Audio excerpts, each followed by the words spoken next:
সিলেটের ফার্মেসিগুলোতে হচ্ছেটা কি? প্রশাসন অভিযানে নামলেই পাচ্ছে নানা অনিয়ম, করছে জরিমানা, কিন্তু তবু টনক নড়ছে না মালিকপক্ষের। অনিয়মের বেড়াজালে রোগী ও স্বজনদের জন্য তারা মারাত্মক স্বাস্থ্য ঝুঁকি তৈরি করছেন।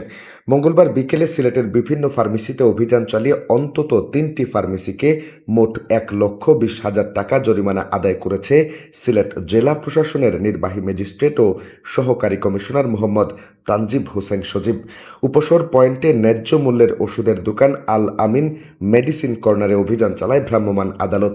এ সময় দেখা যায় অবৈধ মেডিকেল যন্ত্রপাতির ছড়াছড়ি। তাছাড়া পাওয়া গেছে ডাক্তারদের জন্য বিশেষভাবে কোম্পানির দেওয়া ফিজিশিয়ান স্যাম্পলও বিক্রির জন্য রাখা হয়েছে।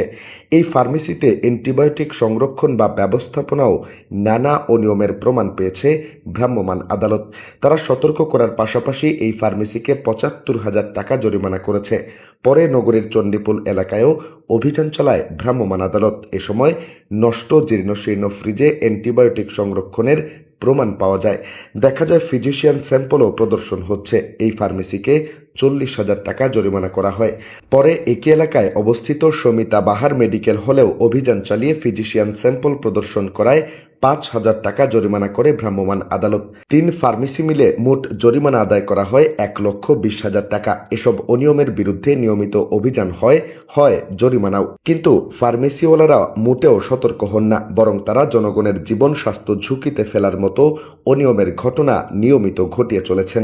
তবে জনস্বার্থে এমন অভিযান আগামীতেও অব্যাহত রাখার ঘোষণা দিয়েছেন সিলেট জেলা প্রশাসনের নির্বাহী ম্যাজিস্ট্রেট ও সহকারী কমিশনার মোহাম্মদ তানজিম হোসেন সজীব।